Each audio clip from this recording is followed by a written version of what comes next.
Hello and welcome to Setting the Stage, Episode 43, Dain and No Quest for the Wicked. In order for the podcast to continue, we really need more guests to volunteer to be on the show. So if you're interested, or if you know someone who is interested, please go to gocorral.com/STS to learn more about how to apply to be on the show. That's GOCORRAL.com/STS. All right, today I'm here to talk with Dain about his campaign, which is titled No Quest for the Wicked. Hi, Dain. Hello. Thanks for having me on. Yeah, thanks for coming. So No Quest is a campaign, but also a podcast that got nominated for a Crit Award, which is pretty cool. Yep. Yeah, congratulations. Thank you very much. We'll know if you've won by the time this episode comes out. So Yes. Yes, we're either a nominated show or an award winning. I mean, technically we won last year for Best Villain at the Crit Awards. Oh, cool. Yeah. Well, nice job. What villain was that? It was Azin. Oh, okay. Who you should we introduced him pretty early in the show. So if you I think if you listen to like episode 2 or no 3 or 4, I think he gets introduced. Yeah, I think it's 2 or 3, but whatever. Must be 3 then if we're averaging it. Yep. Well, yeah, cool. Yeah. Well, before we get into the campaign and the podcast and all that nitty gritty, wanted to hear about who is Dain as a person outside of the podcast and D&D and all of that. I'm a sort of jack of all trades in media. I went to school for acting, for film and TV. And then when I graduated, I had the incredible luck of the first American writers' strike at the same time as a Canadian actors' strike. So there was literally no work to be had for me. So when I got out of college as a 19-year-old actor, I started making my own stuff, and that put me in sort of a behind the scenes, behind the camera. I started writing. I taught myself how to edit. I learned how to direct and shoot and do all the things pretty much through YouTube and trial and error. And then through just the grind of being an artist in this day and age, I did some YouTube stuff for a while. I worked for a now defunct company, I think. I don't think it exists anymore, called Film Army, where I was hired to teach people how to make cool shit really, really cheap. So we would do a short film every month under $100, and we would break down how much, like where we spent the money and how we achieved what we achieved for that little. And then I got into podcasting in 2018. I started playing TTRPGs a little bit before that, probably like 2016. It was like a thing. Me and my friends were all getting into our 30s, and it became almost impossible to all get together and hang out. So we all decided that we would all take Monday nights off, and that would be our role playing day. And we would all eat dinner together. We would roll some dice. We would, do stupid things, and it was great. Yeah, cool. I guess the production background helped you transition into podcasting pretty well. Yeah, it was nice. Like, the thing I love about podcasting, specifically about actual plays, is your budget in terms of making what you want is sort of how well you are at describing things. Whereas, like, if I wanted to make, like, going back to, I think, episode 3, there is a high-speed chase on a light wave, like, highway in a space station. That is not something I would be able to shoot as an independent filmmaker or an indie filmmaker, right?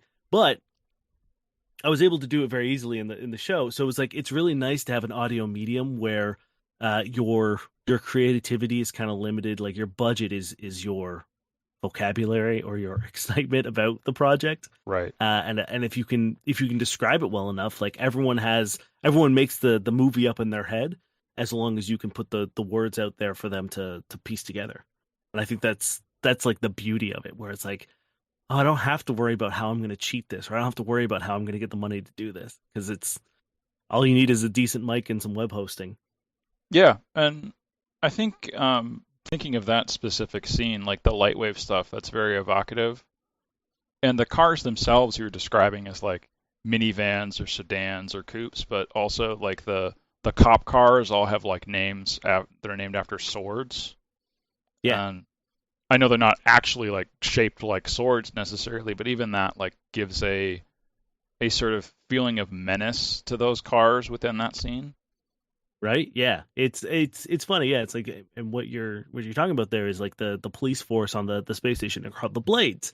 So it makes sense that like all their stuff is kind of like sword and dagger and blade themed. But yeah, you're right. Like it's cool because like if you ask 100 people to draw what they think the dagger looks like, I think you're gonna get like 100 different designs, and I think that's really cool. Yeah, but none of them are going to look kind of like a sort of the smooth curved like Apple product shape, right? They're all going to be kind of sharp edges because that's what the name conjures up in your mind. Yeah, I think it's again like that's the beauty of the audio medium is where we've gotten fan art of stuff and we're just like, at least for me, it's like, oh, that looks nothing like it. At least what I had in my head, but I love this. Like this looks cool as shit. I love it. Yeah. Once you've published your work, you don't really get to decide how it looks to other people anymore. Yeah, and that's a nice like the thing, especially like character art. I love when people headcanon characters, because I think that's just the coolest thing. Because unless it's like a PC who has a little bit of agency over sort of what they look like. Mm-hmm.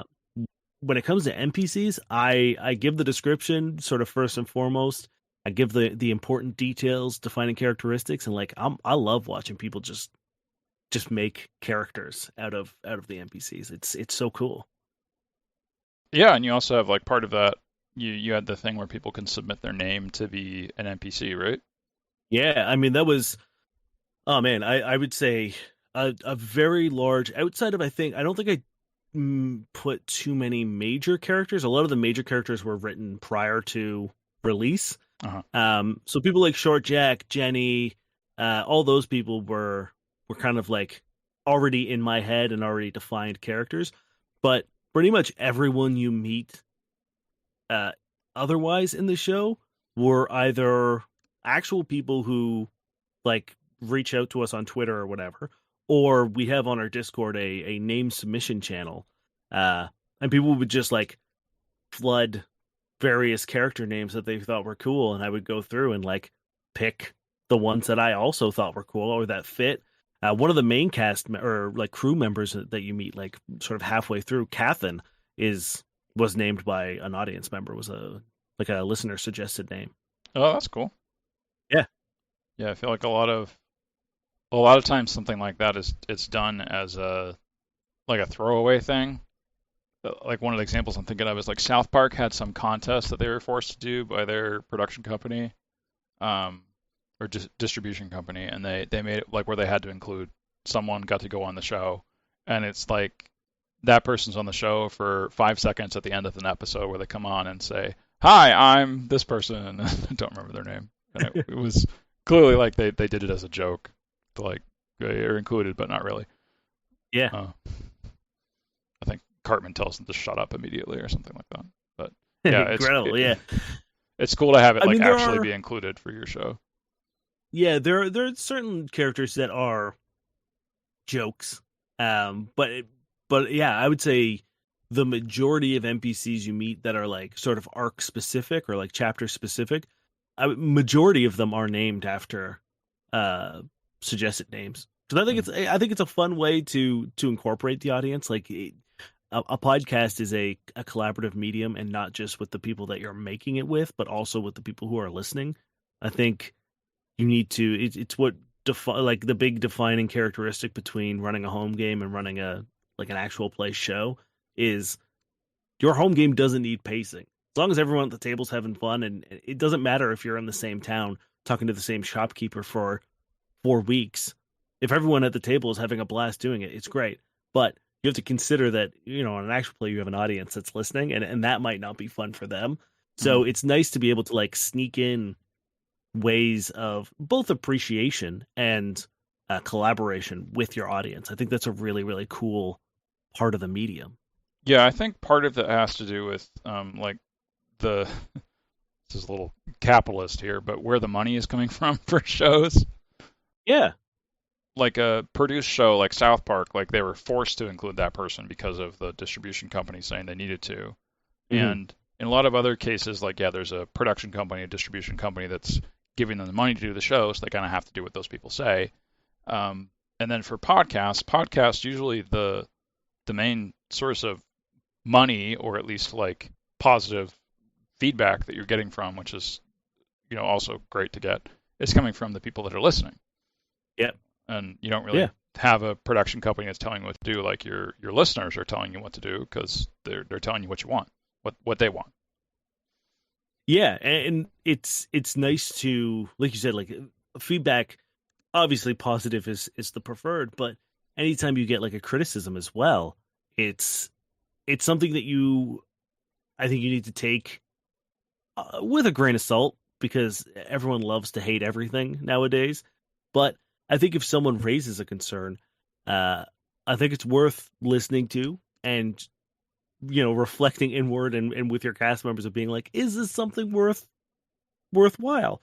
I was really nervous. We try to have like a fairly decent representation of people on the show. For example, one of the crew members is a trans person. We have non-binary people. We have a lot of like diversity. And I was always concerned one of the characters that, is mute. I remember that. Yeah. Yes. Yeah. Yeah. Satir is mute, and so like one, I think it was great. Within, I think it's like the first level up. Niall, who plays Cody, takes a feat to learn sign language, and I was like, oh, that's really cool. So I built that into his backstory, is that like one of the other people, like from his past that he doesn't quite remember, is also hard of hearing. So I was like, that's where you're learning the sign language. You already knew it, and that's where you're like getting this knowledge from. And I think it's important to do representation, especially when you have a cast that kind of lacks diversity. Like, we're all dudes, and I think it's important to sort of like make sure that the people listening to your show can find resonance within the people that they want to. We had a really great message that made me very happy. Was there's a character named Vale who is gender fluid, and they go by they, he, but we try to use they as much as we can. And someone was like, it's so nice to like have a person in the show that, one, it's not a huge part of their identity. It's just like, that's just who they are, but their pronouns are respected. And I thought that was like a really cool comment to get and be like, yeah, nice, cool. That's what we're trying to do. So it's always nice to like to get that kind of feedback. But I think it's important to like seek that feedback as well. Yeah. Where if I reached out to my trans friends and I was like, I really want to include a trans character into the show, but unfortunately, like, unless they transition sort of on air or in the narrative, there's really no reason to ever talk about it. Because like a trans woman is a woman, and therefore, like, if they go by she, her, that's just it. You know, it's like, well, I did it for one of my characters, and it was a male that had transitioned to female, and they still didn't shave. Okay, great, yeah. So that was a way of bringing it into the players. Yeah. But yeah, you're right. Like once I'm past like the physical description for that character, it kind of didn't matter anymore. Yeah, and that was it, right? Like I was like, I want there to be a trans character for representation, but I don't want that to at all to be the story. Because originally, when I was first started working on this character, I was thinking of, she's sort of like a disgraced rock star, or a rock star who kind of like falls from grace, and I was working on sort of like her downfall, and I was like, oh, maybe it was like, the like really gross corporate entity that kind of owned her label didn't like that she was trans, and I was like, no, that sucks. I get to make this world up. I'm not gonna have transphobia be ingrained into the fantasy world that I've made. Yeah, that's not very Star Trek of you. Yeah, like I was just like, there's enough really gross stuff in the world. If I get to make my own, I'm gonna cut out the stuff that isn't relevant, right? Like we all need evil, we all need villains, but I was like, I this was is thinking you got the Rippers; those are gross enough. Yeah, and that's or what I mean. I was like, terrorists. Sorry. we don't need unnecessary evil, and I feel like that kind of rhetoric is an unnecessary evil. It's so useless. And so when I talked to my trans friends about it, they were just like, "Yeah, don't do that." I was like, "Okay, great, thank you. I'm glad." And I look back and I'm so glad that I didn't. And I think like the reveal of the fact that they are trans was something as simple as like they used to be Johnny Harmonics, and one of the characters is flipping through their old records, and it's just like one of the records becomes Jenny Harmonics, and like that was it. And that was kind of like all we talk about, and we move on. And they were just like, yeah, hell yeah. And it ended up being something I'm really proud of in terms of listening to the community and listening to my friends and listening to the people that I do want to elevate and support and recognize and have a part of the community. So I was happy to be able to be a vessel and be a conduit for people. That was really nice. And that was, again, like the importance of respecting your community and respecting your audience and listening to them when it's important to listen to them. Mm-hmm. Yeah. My group's been exploring like representation that within our campaigns, and it has felt like it's building, like, because my campaign isn't like broadcast, so that's not like I'm giving some broader message about inclusion to people. But it still makes our world feel more complete and whole, having those representations within it. Yeah, I mean that's the thing, right? Like life is better with everyone in it, and it's important as allies and as humans to support that, regardless of whether, like you said, whether you're broadcasting a message or just embodying it.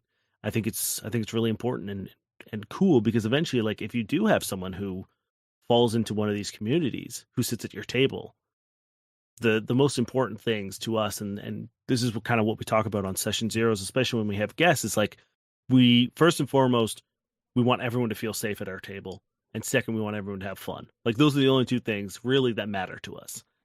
And I think having that kind of inclusion and having that kind of willingness to support your community and your audience and listen to them when they're sort of like being like, that's not it, I think is a really good way to make everyone feel safe. And that's one of the things I love about TTRPGs, is that, while of course there is always going to be problems and problematic behavior within it, I think it is a really, really cool community to watch everyone get to be whoever they want to be.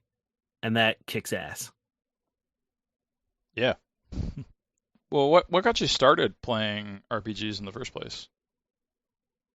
So my brother bought me the Pathfinder starter box for Christmas or my birthday one year.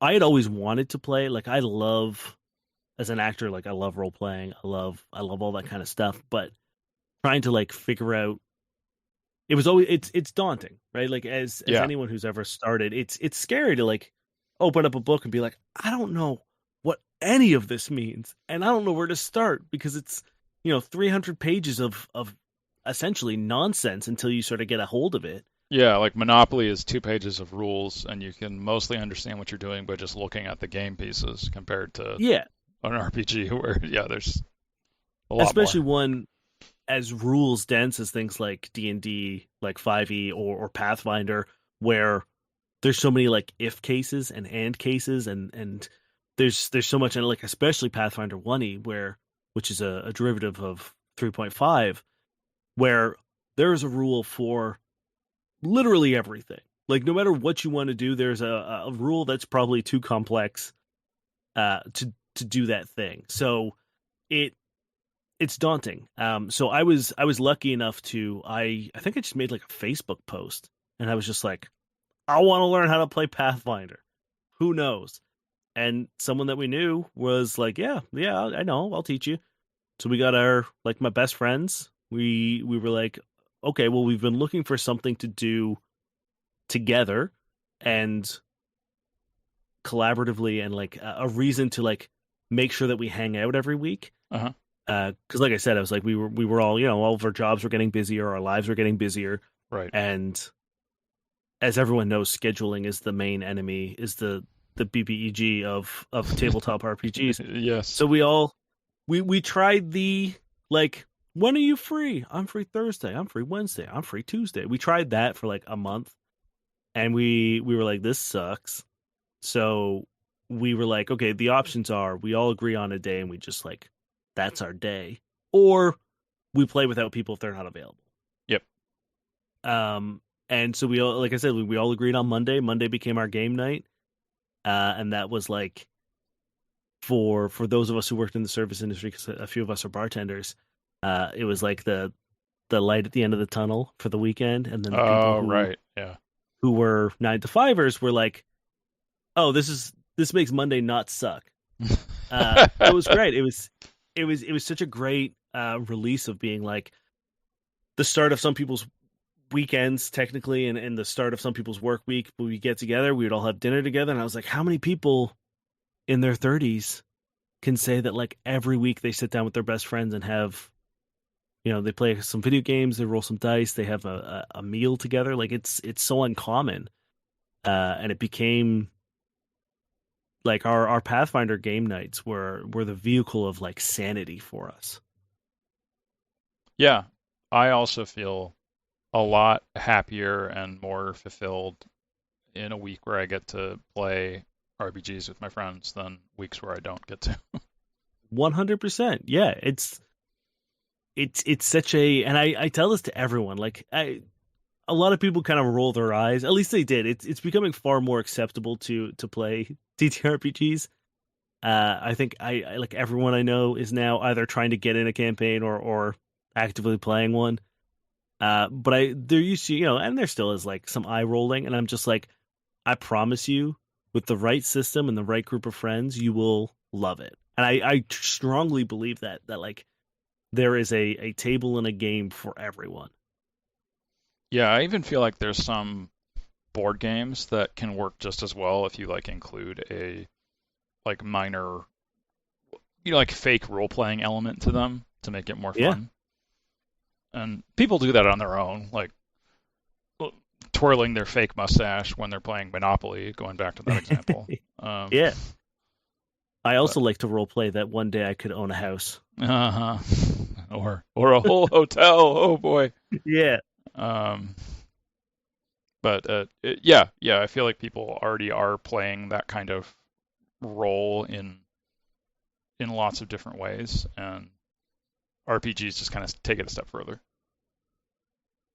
Yeah, I think it's like there's a barrier breaking, right? I remember the first like session that we played, we were so nervous and like so awkward and so shy, and around each other. like to like role play, right? Like to be a character and to like, because it's kind of weird to sit in a room with like your best friends and be like, I'm a gnome guy, and just like be a different guy. But like now our characters are so dumb, and like we're living the sort of like RPG meme of being like, your first character is like that, the orphan rogue, and your last character is like, oh, I'm a disgraced former celebrity chef who now works in a backwater inn, and I've built a whole improvised fighter. Like you start being like, yeah, I'm not worried about looking like an idiot anymore. That's kind of the fun of it. Yeah, I know what you're. I think there's been a few comedy skits about that where like someone comes in with a character that has some sort of stupid name and is dressed like a clown, but because they're really into it, they can still make that character be compelling and interesting by the end of the campaign.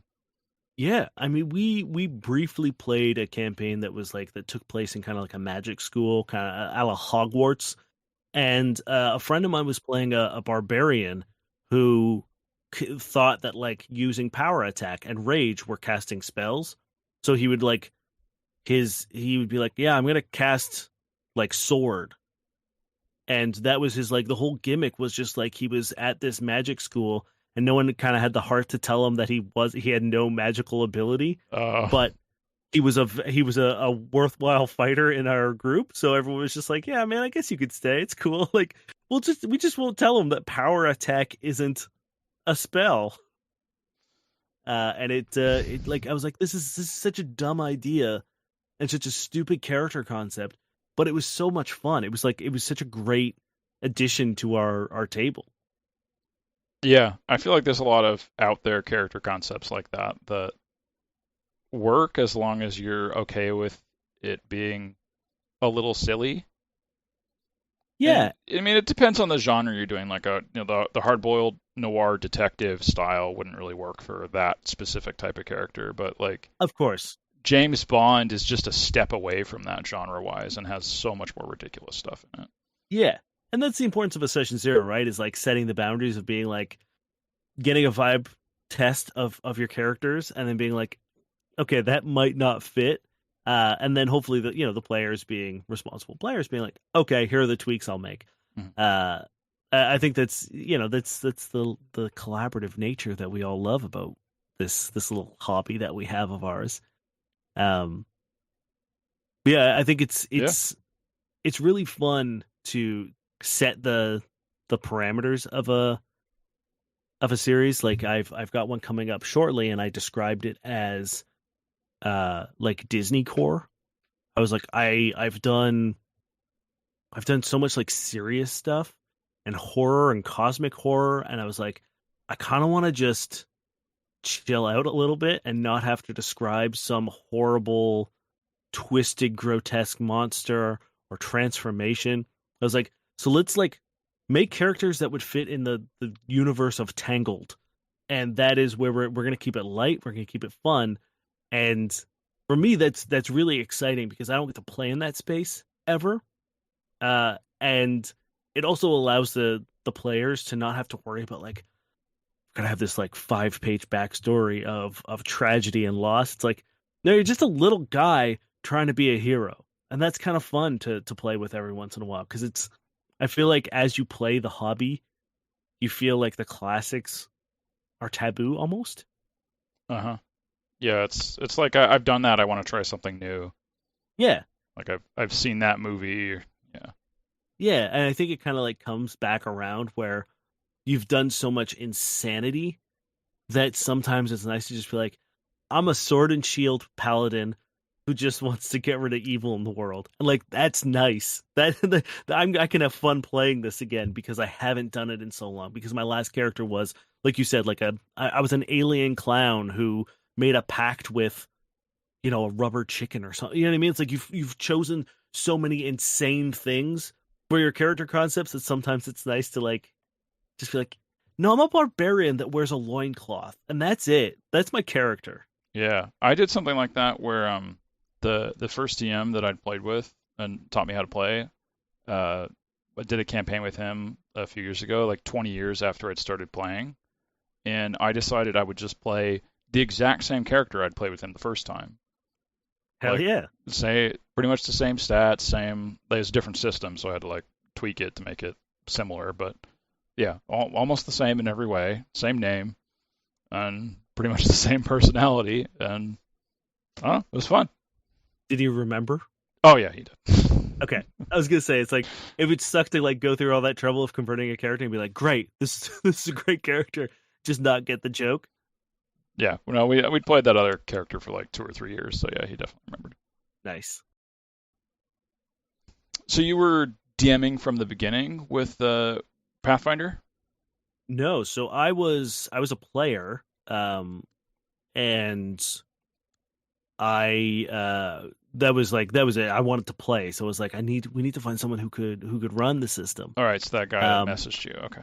Yes, but I am when I get into something, I get into something, and I deep dive. I've submerged myself in Pathfinder. Like I went overboard. And so I quickly learned a lot of the rules and got a really good grasp of the system fairly quickly. Mm-hmm. And as all things happen in the hobby, Our GM started canceling more often, and kind of life got in the way of things. So once again, we were forced with the thing of being like, okay, do we keep just putting things on hold until he is free and play like maybe, once a month or whatever? Do we call it quits, or would you guys mind switching to an amateur GM and like I'll take over? Because I was like, I don't want this to stop. Like I don't want to stop playing. So I will GM if it means we all get to keep going. So I ended up taking over GMing from there. But then I was on holiday and I was talking with Niall, and I was just like, I don't want to GM. Like I love GMing, but I was like, the whole reason we started Pathfinders because I really wanted to play. So we actually ended up putting out almost like an ad out on Reddit, and just being like, anyone in Toronto want to run a GM or like a campaign for some dudes? And we actually met Terry, who's on NoQuest. And he responded. He was just like, yeah, man, I just moved to the city. I don't know anyone. I'm so down. And so we brought him into our weird little family. And he came over and just like took over the role, like mid-campaign, legendary move. We gave him sort of like a recap of everything we'd done. He didn't even change the campaign. Wow. Nope. Jumped midway through Rise of the Runelords, the first campaign of. Okay. It's all right. It's an adventure path. I was assuming this was a homebrew campaign. He was taking over. Okay. Yeah. So it was an adventure path. But it was great. And it's like, we had a GM again. I was a player again.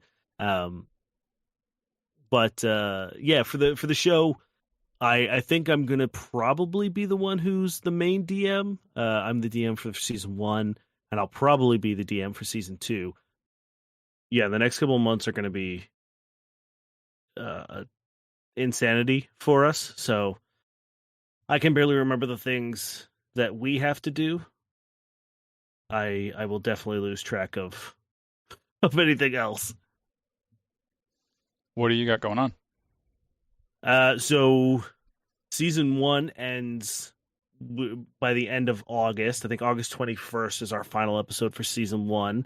Mm-hmm. We've got this cross promo with Gehenna for Eldritch Automata. Right. Then we're moving into almost immediately after the end of season 1, and at the end of Eldritch, we're going into a weekly show with Cobalt Press to promote Tales of the Valiant. Nice. Yeah, it's. I'm really excited about that. We put together a really, really cool cast for it. Oh yeah, I think I did see you posted something about that. Okay. Yeah, we haven't officially announced it yet. We're gonna do it over Gen Con, and then after that, we're gonna start doing some weird shit, like some stuff. Like we're gonna take a pause from long form campaign stuff and probably jump around to some weird systems and. Switch GMs, like Niall's going to start GMing for a bit. Ryan wants to run a Lancer campaign, so we're going to do some weird stuff. Yeah, that's popular now, Lancer. Is Tales of the Valiant the same as the comic? No, I don't think so. Okay. Maybe. I don't know. I won't say definitively, but I'm going to say probably not, unless Cobalt Press put out a comic, and in which case, yes. No, it looks like it's a name that's been used a couple times.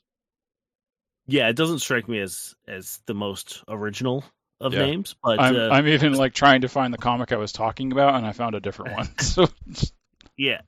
Well, yeah, cool. That sounds like some exciting stuff coming up. Yeah, it's gonna be. It's just we're usually a bi-weekly show, and since the beginning of July. Beginning of June, we've been a weekly show, and it's a lot. Yeah. I feel like if I was going to be weekly, I'd have to pay an editor. There'd be no way for me to really do that myself. Yeah, it's kind of eaten my soul a little bit in my life, because Niall and I also have another podcast, which is also a weekly, so I'm doing with Patreon episodes and all the shows, I'm doing 14 or 15 episodes a month. You don't do audio cues on the other one, do you? What do you mean? Well, so your other one is just a talk show, right? It's just you and Niall kind of bullshitting. Yeah, so... NoQuest. with our other show, Fuck Buddies, it is very much it's we've done it for so long that it's pretty much automated. I do very little editing on the show now, especially because we're recording in person. So it's pretty much I just run it through a filter that removes silences, and that's pretty much the extent that I edit that show anymore. Yeah, I wouldn't think you'd need much there. That's a nice filter, removing silences. I have not gotten to that point yet. It's if you have a Adobe Audition, it's like a built-in thing that I found out like 2 months ago. I know there's a way to do it with Audacity, and I know I could learn it, but there's a lot of times where like sometimes I want to leave a silence like a little bit longer. I don't want it to be like uniform every time, so I feel like I'm doing it manually anyways. Yeah. There's probably ways to automate some of what I'm doing down a little bit, but I'm not sure how much I could do. Yeah, we had an editor for a while for that show, and then it just got to the point where I was just like, I didn't love the work he was doing, and I was like, what we're paying you for is equivalent to what I could be doing automated. So I was like, I might as well just take it back, save ourselves like the $200 and go. Yeah. So you're going to be doing the Tales of the Valiant one yourself then? I'm going to be GMing it, yeah. Sorry, I meant the editing. Oh, yes, yeah. No Quest, it will be a very long time before I trust someone to edit No Quest. I'm going to teach Ryan and Niall how to edit, and I think they're going to help me with like assembly, but it'll be a long time before I can like fully take my hands off it. I think I'd have to find someone. We don't have the budget to pay someone who I think has would be worth giving it to. Mm-hmm. Yeah, it is much more of a half of your creative process is there. Well, not half, exactly. But, yeah, a lot of it is like, you're editing for performance in that sense as well. Like that, like you were saying, it's like sometimes you want a little bit of extra silence. You like it plays well, whereas Fuck Buddies, it's like it's fine if it just gets, if it all just kind of comes out. Yeah. But as we were talking about before, we're taking a break in between season 1 and 2, and we're gonna kind of like swap hats a little bit. I'm really excited to like be a player again because I've been a player on some other shows, but I don't think our audience has really seen me as a player. So it'll be nice to like kind of flex those muscles a little bit. Right. And this is the new one is like showing off a new system, right? So there's also like this element of having to teach the listeners the rules too. Is that part of what you're trying to do with it? Yeah, so we've actually we're in the process of doing it currently, but when this comes out, I think it'll all be done. But we've worked with Gehenna Gaming for Eldritch Automata, which was like their first system, and we just reached out to them. We were just like, "This looks fucking sick, and we will play it if you will let us." And so they were like, "Yes, cool."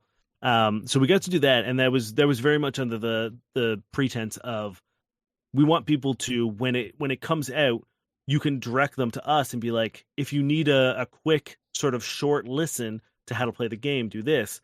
And then again, when this comes out, I think it should be wrapped, but we worked with Cobalt Press to promote Tales of the Valiant, which is their new system. And again, as you said, like it's meant to help people. It's only 3 episodes. It's a session 0 and 3 episodes. It's meant to get people like a quick start of being like, well, I don't really know how to play this. Great. You listen to that and you'll have a much better idea than just cracking a book and starting from scratch. All right, cool. Bringing people in. Yeah. I mean, it's a really cool gig, but it is like I also then have to learn all these systems as well.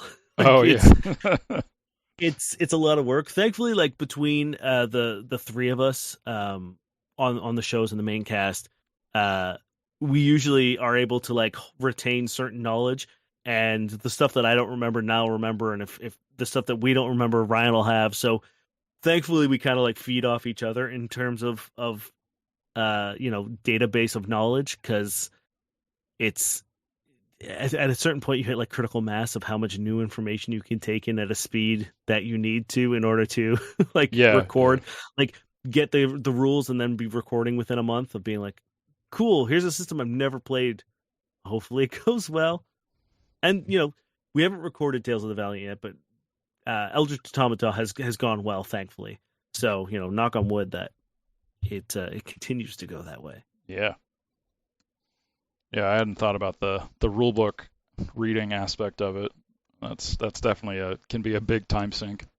Yeah, we got a big Eldritch Automata was actually a really easy read. It's a pretty simple system to grasp, and Tales of the Valiant is it's built off the bones of other very familiar RPGs. So if you're familiar with kind of the two big ones, you won't have much trouble picking that up either. So it was nice to like have a foundation to start from. And I think that's kind of going to be going forward. The systems we want to play, I think, are going to have to be something easy to pick up, especially if we're going to be rotating through them quickly. Yeah. Or you have to bring in a guest DM to do that. Hey, also good, because that means I can sit back and play and I don't have to do hours of prep. not that I hate it, but after running 3 concurrent campaigns back to back, it's nice to turn the brain off a little bit. Yeah, yep, I can dig it. Well, yeah, let's talk about your campaign and the a bit about the system. So you're using Starfinder, or we're using Starfinder because I guess you've finished at this point. Yes. The episodes aren't out yet, but recording schedule, guys. Yeah. Right. So you're using Starfinder, and you gave a little bit of info about it in like the first couple episodes, so I kind of got it. It's using like the wounds and vitality system that was in the Star Wars D20 system, and it's called like stamina and HP, I think. Yeah. So I mean, Starfinder is essentially a sci-fi space opera port of Pathfinder. Right. So if you're familiar with Pathfinder, it's very, very easy to transition to Starfinder. And when we started playing, we had never played Starfinder. Like that first episode that we recorded was the first time any of us had played Starfinder. Oh, cool. It went pretty well. Yeah, it was a big gamble and it paid off. But thankfully, like again, it's if you're familiar with the kind of like move action, standard action, full round action, swift action, kind of like action economy of Pathfinder, it's very easy to sort of like transition into Starfinder. Well, it's not just that. It's also like the character generation is the same way, and you have the same 6 stats, and you're rolling a d20 plus X for your attack roll. Exactly. And you deal 1d8 plus 3 damage, and that's what you deal to stamina, but whatever, it's the same thing. Yeah. Or if it's a robot, it doesn't have stamina.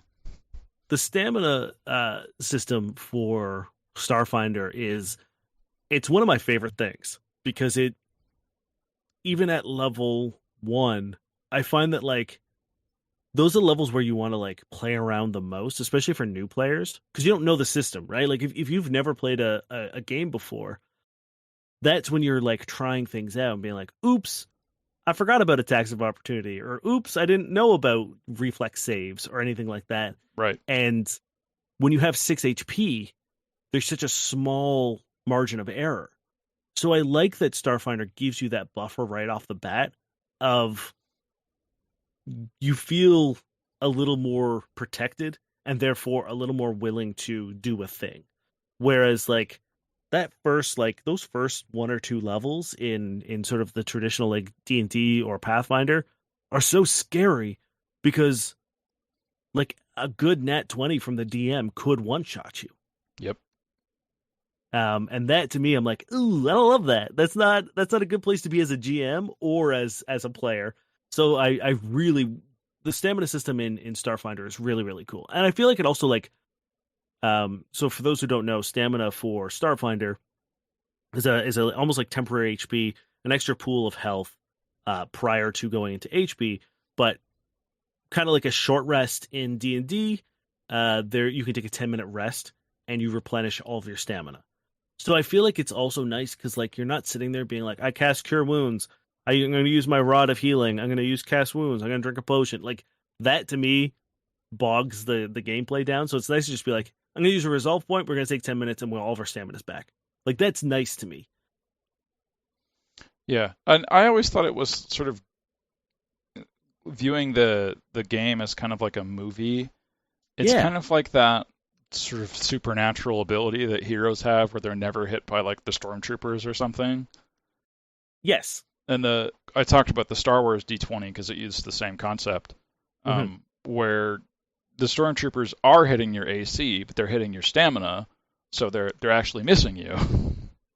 Yeah, they're whittling down your belief, like the suspension of disbelief that you're not getting hit. Right.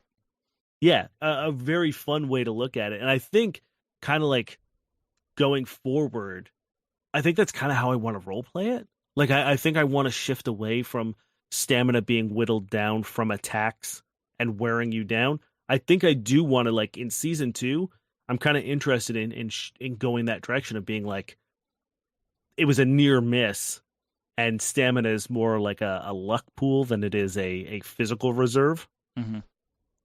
Because I think that's, when you think cinematically, which is, again, from my film background, that's when I picture combat and scenes, especially in our show, I think of them as if they were an animated scene or a movie scene or something.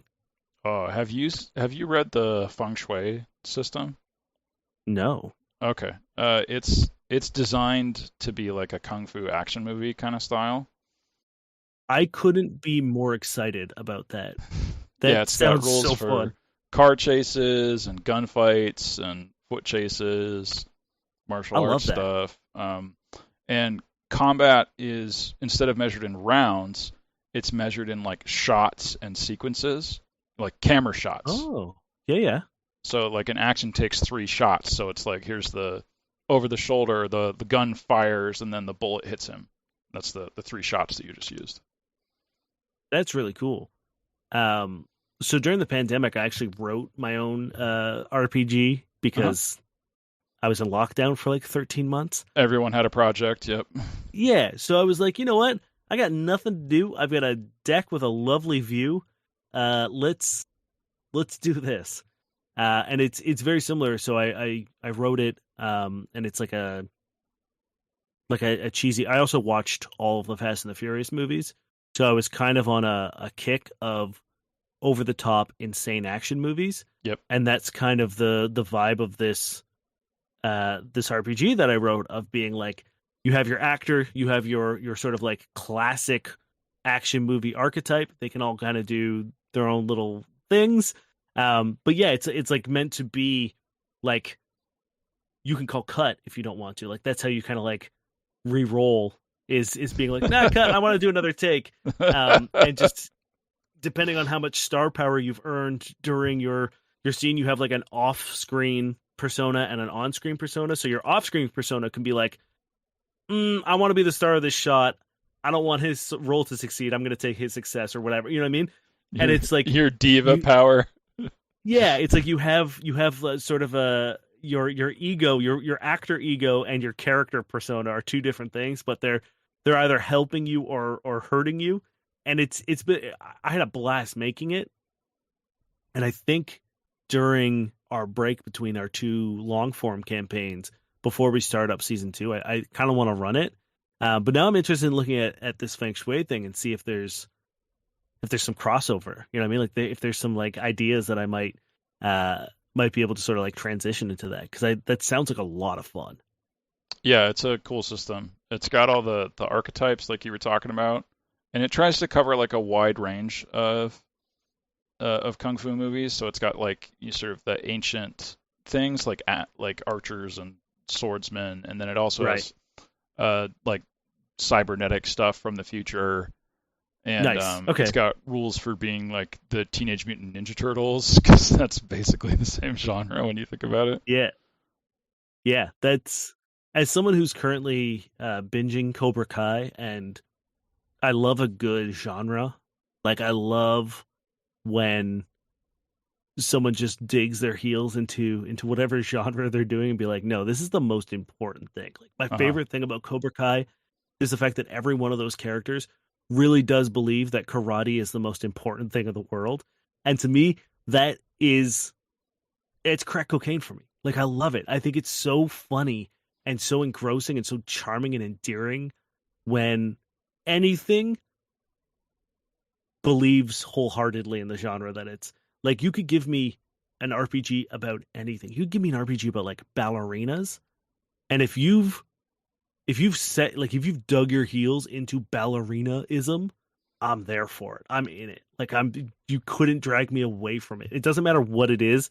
If you're gonna double down on a very specific niche, I think it's the most brilliant thing and the most fun thing. I think the difficulty with that kind of like embrace of the niche is that sometimes it can make a lot of the characters feel very similar. I'm thinking of like shonen anime kind of stuff where the characters all have very similar motivations of wanting to be stronger so they can overcome something. It doesn't really matter, but it means they all have very similar goals and very similar ways that they approach them. And in some cases, like Goku and Vegeta, even very similar like styles for how they're drawn. Yeah, I think the like I think it has to come from a place of passion, right? Like, you know when someone's faking it or when someone is doing it because they think it would be cool, as to someone who, like, again, if we're going to go back to like, if we're going to do like a what is the name of those really stupid dance movies? Step Up. If someone made a Step Up RPG, I would lose my mind. And I'm not a dancer. I'm not a fan of those movies. But I think if I sat down and wrote it, I think it'd be dumb. But if someone who loved those movies, if someone like was raised on those movies, sat down, wrote it with love and care, I think you would see a big difference between someone who like understands the nuances of it, as opposed to like if I sat down, I'll admit it, and I know I get a lot of flack for it. I'm not the biggest anime fan, so if I sat down and tried to write an anime RPG, it would be so surface level. Like, it would be really boring, I think.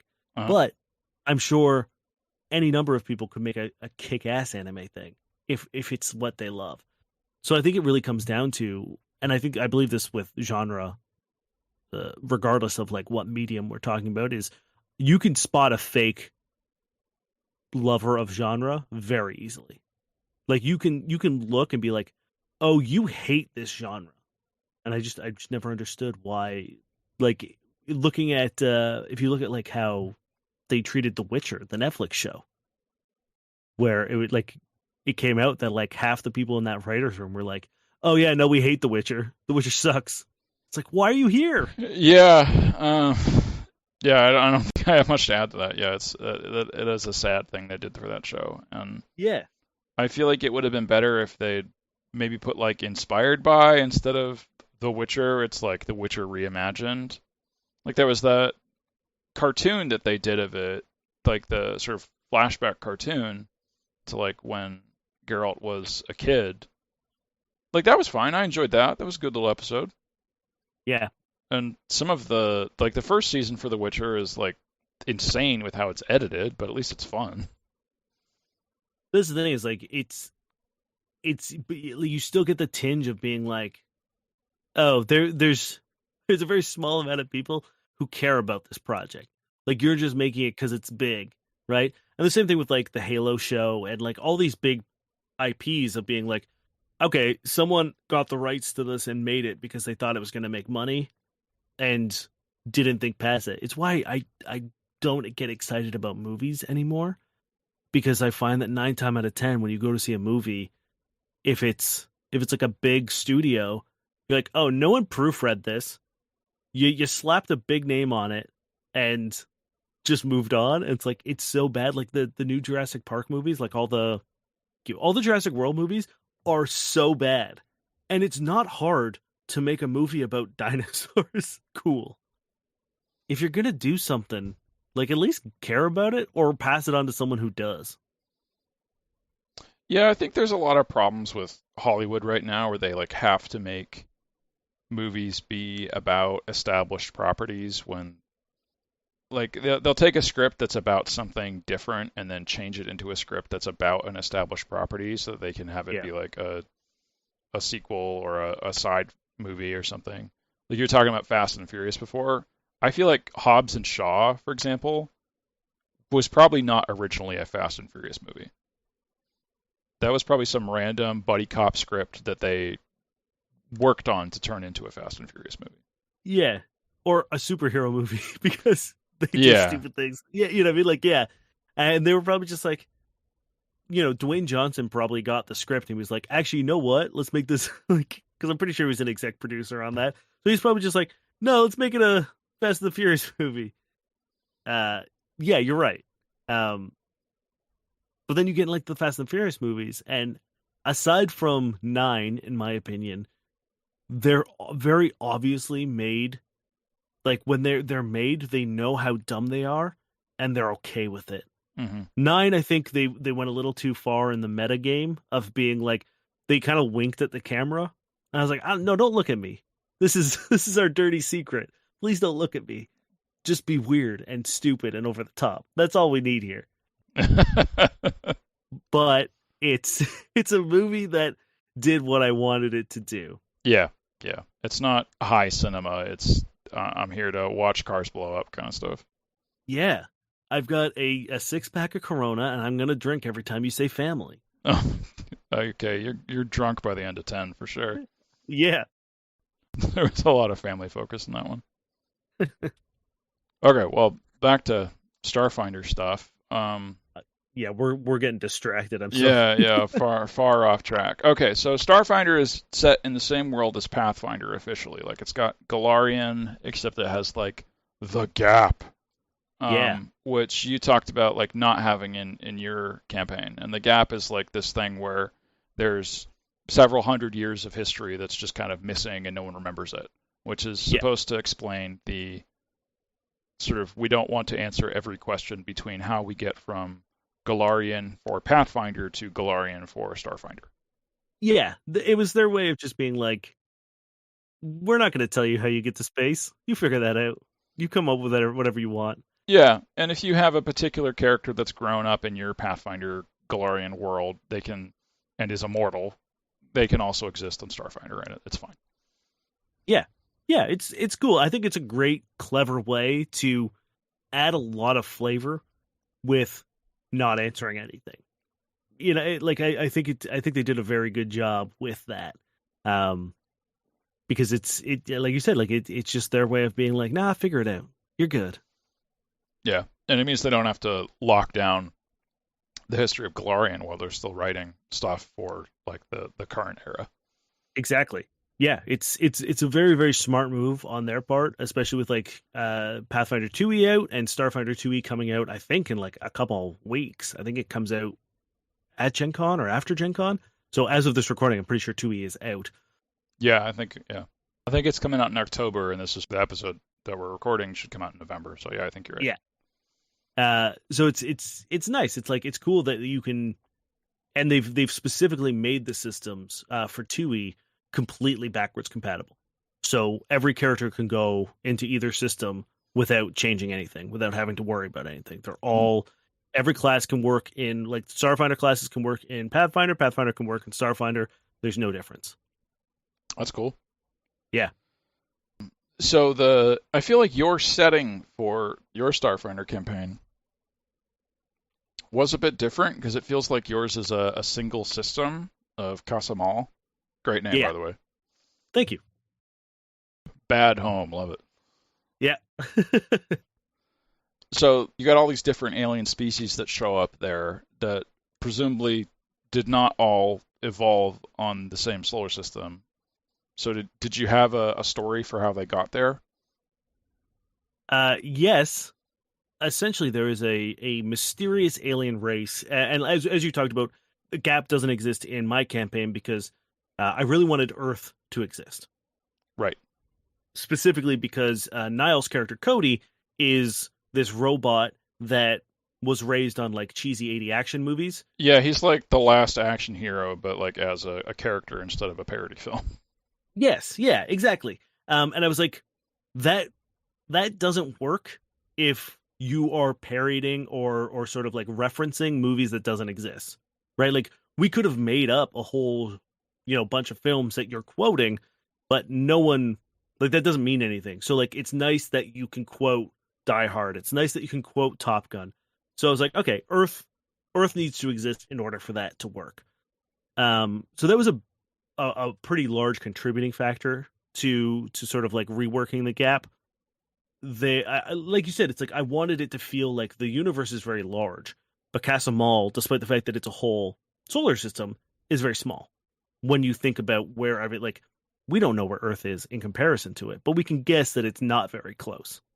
So Earth declines. Surprise, surprise. We run it into the ground, and a mysterious alien race known as the Val'ai come and rescue humanity. They sort of like teach them magic. They teach them how to make drift drives, which is the sort of like interstellar travel of Starfinder. The FTL drive. Yep, everyone's got to have one. So they teach sort of like the magic of the universe to humans in order to get them safely to Casa-Mal, which a little bit of a spoiler, I guess, but like that's kind of what the Val'ai were doing. They were trying to make Casa-Mal like they went around and like saved civilizations that were about to crumble and led them to Casa-Mal and be like, here, home, you can do it.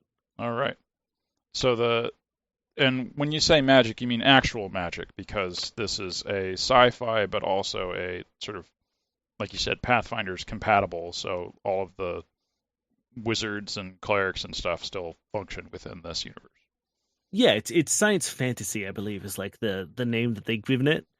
Yeah, so magic exists. Starfinder treats it a little differently.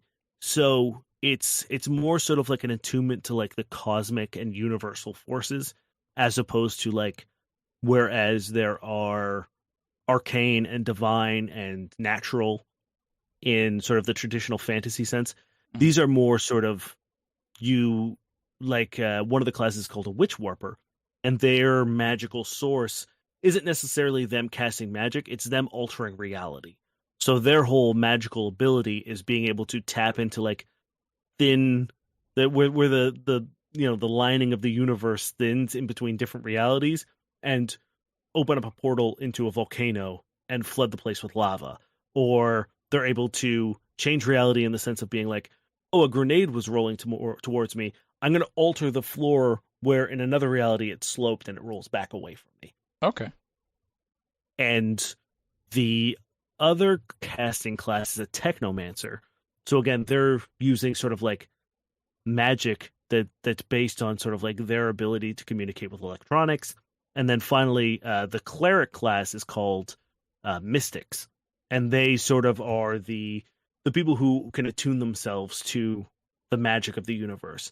And they get their magic through what's called a connection, similar to like a domain that we're familiar with clerics. Uh-huh. So you don't necessarily have to be tied to a god if you want to be a mystic. You are tied to a concept. So whether that's, black holes or the sun or, healing. And Okay. you can certainly choose to follow a god if you want to. It's certainly flavored well if you do. But if you just want to be a mystic who, believes in making sure people stay alive another day, you can be a mystic with the healer connection and never utter a single religious word in the whole campaign, and it still fits the setting. Yeah, I'm thinking of like Jedi in Star Wars, where there's a lot of different ways that they approach the Force and how some people talk about like the Force give me a vision, other people are more like don't get any visions and they're just using it as a tool. Yeah, and it's funny because like the Solarian, which is a class that our cast member Ryan plays with Merrick, is kind of like the Starfinder Jedi, because they're all about balance. So as you build a character, you get photon powers and graviton powers. And as you level up, you can't be unbalanced. So if you took a photon power level or on one level, the next power you have to take is graviton. So you're constantly staying in that balance. So it's not quite light side, dark side, but it is very much like you have to maintain balance in the universe, and the only way to do that is to like embrace both the light of the sun and the gravity of a black hole. And I'm betting there is a prestige class that lets you ignore that. Yeah, it's like the disattuned or something like that. There is, but yes, there is an archetype or a something that I'm pretty sure lets you mess with the balance. Okay, so Earth goes to shit, and then the Val'ai come along and get all the humans updated to super future technology, but not enough to fix Earth, or it's too late, or whatever, and they ship them off to Casa-Mal because they want all of these orphaned species to come to Casa-Mal. Yeah. And one of the other things I was curious about was not just the magic and how that works, but there's a lot of different layers to this. Does Galarian still exist within your framing of this or not? Yeah, because elves and dwarves and all the classic races still exist. They're in the universe, so they've got to come from somewhere. Why not Galarian? Okay. And how do you explain humans coming from both places?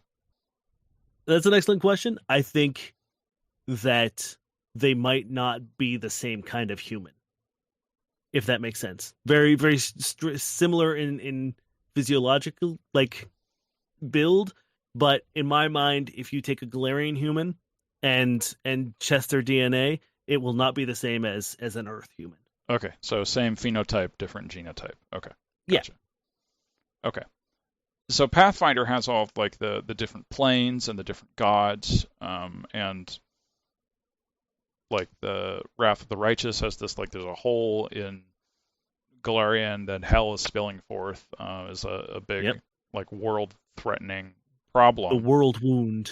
Yes. So how does the scale of those problems work with the science fiction setting? Are the planes still there? Are the gods still large forces, or are those more contained to Galarian and not as relevant on Casa-Mal?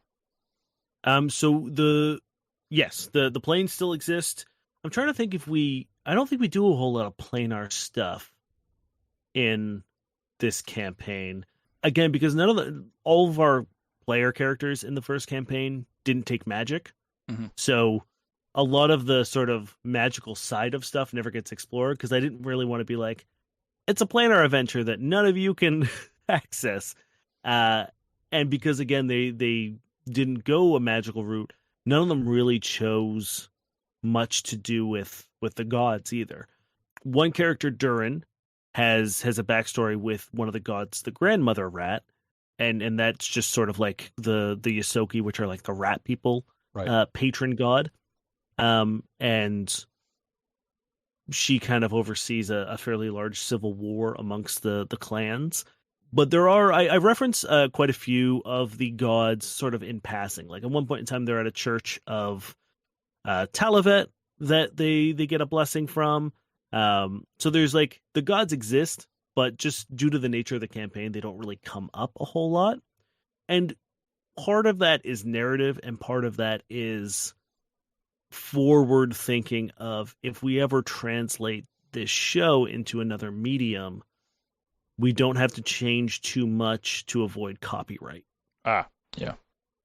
Another component of that is that within the original D&D conception of the planes, that they actually are there's a star up in the sky that's Celestia or whatever, or Acheron, or whatever plane, and it exists physically up where that star is. Is that the same way that planes exist within your setting of Starfinder, or just you didn't really plan, it doesn't matter? No, I don't. I think the second you have space travel, you can't set things in space. Because I think if you have the plane of negative energy, if that's a physical location I can set my drift drive to, I think that would be real bad.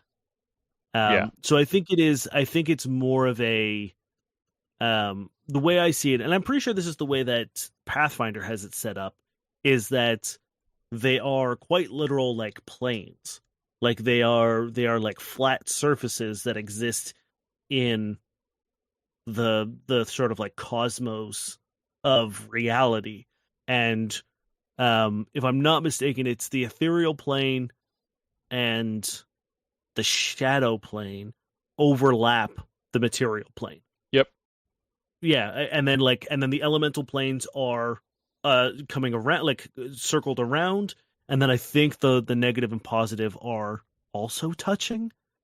I don't remember correctly, but that is how I view the planes, in the sense of like, oh, those are physical locations that exist in another reality, kind of. So you couldn't like jump in your spaceship and be like, I'm gonna go to the plane of fire, because I think it works fine when space travel isn't an option. But when the stars aren't an impossible to reach thing, I think you could run into trouble if that's where you put your planes. I'm not against it. If someone has their reason of doing it, I think it could work. But for me, I like the idea of the planes being something that you need to magically transport yourself. Mm-hmm. Yeah, no, I think that fits well with what you need narratively once you have spaceships. I was just curious about it. Yeah. And I want to get into the system itself and hearing about what that's like. But one other thing I wanted to get into before that was asking if you had any connection that you brought in from the Iron Gods adventure path in Pathfinder.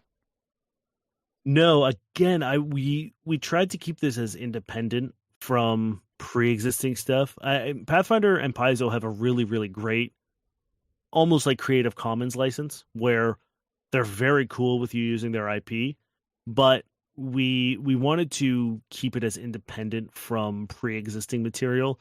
Again, if we ever wanted to make like a graphic novel, or fingers crossed, praying and hoping that if we become large enough, if we ever got like an animated show or something, like right, that we wouldn't have to. Because if you, I'm a fan of the Adventure Zone, and if you read like their first graphic novel, because they were using a pre-written adventure, they had to change like the name of Faerun, they had to change the name of Phandalin, they had to change the name of one of the main NPCs because they were from the written adventure that they were doing. And Critical Role had to do that too, because their initial sessions had that guy that left or was kicked out.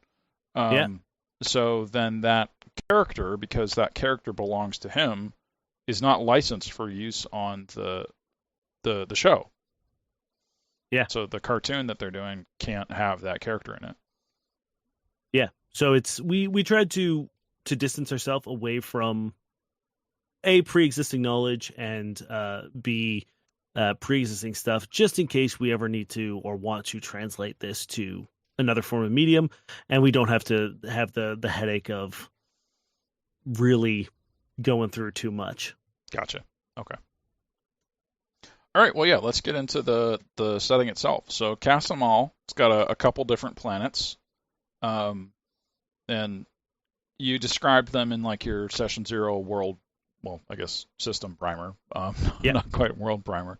But let's hear about them again. Yeah. So the first one is called Charillus, which is the the fiery molten. I designed the planets very much in the way that like I thought video game levels would be cool. So they all kind of have a very specific theme. So the first one is Charillus. It's a molten prison planet, home to the Iron Fortress, which is essentially the like maximum security prison that is pretty much impossible to escape because of how hot everything is. So if you tried to climb the wall, your skin would pretty much melt off. They have bangles that remove elemental resistances. So if you were a fire creature, you're not any better off. If you're immune to fire, also not better off. Everyone there is reduced to regular resistances, and it's sort of like their max prison, heavily guarded, heavily regulated. You're not going there because you want to. The next planet over. Oh man, I'm trying to remember the order of them. Is probably Goa, I think, which is kind of like a verdant forest planet that has been split down the middle. There's a giant world tree. On that half is a verdant, lush garden, forest, jungles, and on the other half is a complete desolate wasteland. And essentially a cataclysmic event happened, and only half the planet was able to be saved. And I will leave it there because that is a fairly large plot point. All right. After that, there's the cube, which is the human settlement.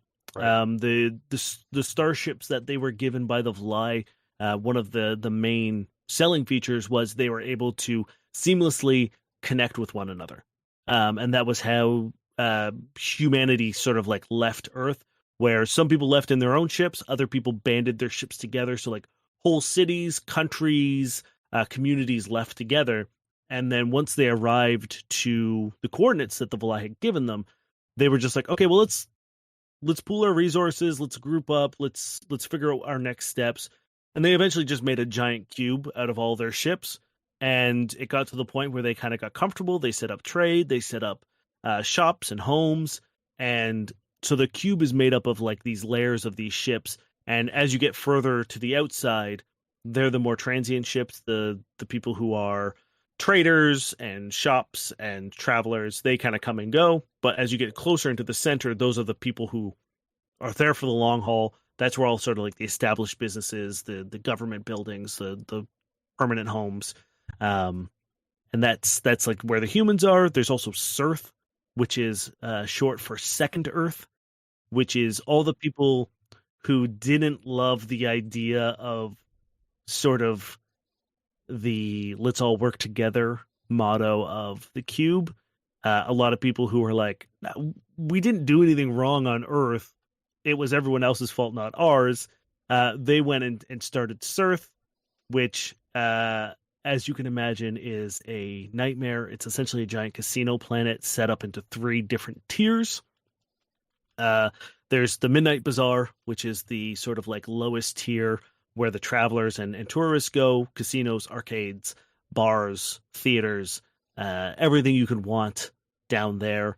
The next prestigious level up is called the Drip, which is like a giant nightclub of a city where people don't fight. They have pose-offs. And then up top is a dome within a dome called the Dome, where the corporate elite hang out. The next planet is Therum, which is a giant water planet, which has one city on it, and that's the capital of sort of like the entire Federation of Councils, the sort of government that rules over the whole system. After that, I believe, is Sononis Prime. I feel like I'm missing a planet, but Sononis Prime is sort of like the only planet that doesn't take part of the Federation of Councils. It is home of the Sononan Empire. They are sort of a reclusive people who really regulate entrance into their planet. You have to have like all the specific documentation. They're kind of the baddies of the universe or system, and not in the sense of like that they're evil. They're just like, because they're not a part of the Federation, everyone's just like, we'll leave you alone. Yeah, I got the sense in the first few episodes that that's kind of a red herring. There's problems, but the Empire isn't naturally aggressive. They're just, people independent. People have their issues. Yeah. And then the final planet is Ni, which is a frozen planet where the corporations kind of have like made a home for their research and development, because no one wants to go there. And corporate espionage is so hard. No one's going to like wander around in the frozen wastes trying to find a lab. So all the shady corporations have their sort of shady operations out in the middle of nowhere. Okay. I think I got them all. All right. And then I'm assuming there's also some moons in here that aren't quite as habitable. Yeah, moons, space stations. There's some stuff that happens, but asteroid fields and the whatnot. But those are the main ones. So you're doing mostly sort of monoplanets where there isn't like a diverse biome or seasons or that kind of thing. Yeah, I mean, we could. It's funny because I'm like, none of these planets, in terms of the way that I describe them or play them, make any sense when you think about like the fact that if someone landed on Earth, it's not like there's a capital of Earth, and this is what Earth is like. You know what I mean? But there's diversity in them, and I think it's easier to get a grasp and a vibe if you give like a. Oh, there's one I forgot called Euceron, which is like the desert western planet. Oh, okay. Which you have to obligatory have, yeah. Yeah, you gotta have a desert planet, otherwise it's not sci-fi. Exactly. And as a fan of Firefly, I needed an opportunity to use as much western bullshit as I possibly could. Yes, I was thinking like having everything set within a single system is a lot like Firefly too. Yeah, the plan is to, once we get into season 2, like Casa-Mal is going to be the backdrop for most of our long form campaigns, all kind of like feeding off of one another. So like the events of season 1 are directly going to affect where season 2 takes place and what season 2 looks like. Okay, so Tyrillus is like a tidally locked planet that has a prison on the sun side of the planet. Yeah, it's the lava planet. If we're thinking video game levels, it's the fire planet. And then Goa has a forest on one half that gets a usual day-night cycle, and on the other half is some apocalypse thing. Yeah, it's a wasteland. Yeah, ruined everything. Cirth, you described the culture there, but I guess not the like physical nature of the planet. So Cirth is another sort of Aeris shuttle, which is the name of the shuttles that the Val'ai gave. It's another sort of like, but it's set up on a floating asteroid. So it's more space station than it is planet. Gotcha. Okay, that makes more sense. And Therum's a water planet. Yep. Are there intelligent fish people? Yes. So we don't talk about it too much, but the creation of Therum was when sort of like everyone realized that they needed a kind of world government. They set up on Therum with the coalition of the existing species on the planets and being like, we're gonna chill up here, and you're gonna let us know the safest and most humane way to do that without ruining your guys' lives. So they do work with the native species, and then what ends up happening is they start building underwater research facilities. So underneath Therum, or in the waters of Therum, are hundreds of labs and stuff, most dedicated to the preservation of Therum, and making sure how to make sure that Therum stays as untouched as possible. So like, filtration systems, making sure that the native species have all the things they need for healthy reproduction, all that kind of stuff. We don't talk about a whole lot in the show, but on our Patreon, I do a world primer. So I do like a deep dive on all the planets, and I kind of talk about it there. Okay. And another aspect I was curious about, the races are pretty much like the Starfinder races and not that different. But I was curious about the androids specifically. Yeah. So what does Cody look like as an android? Because it seems like initially he's very human passing. Like, is there a conception there for like all androids look kind of human or close enough?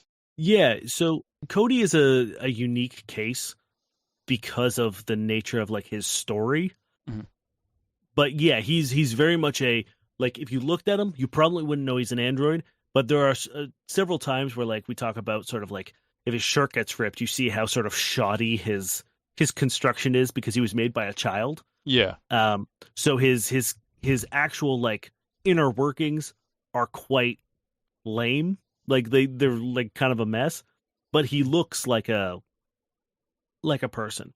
And canonically, I believe androids run the gambit of sort of like being completely human passing, and you would never know, to having kind of like those like cyberpunk style like ley lines under the skin, kind of indicating, a little bit of technology, to completely rejecting humanity and like looking like a thing, and they try to look as robotic as possible.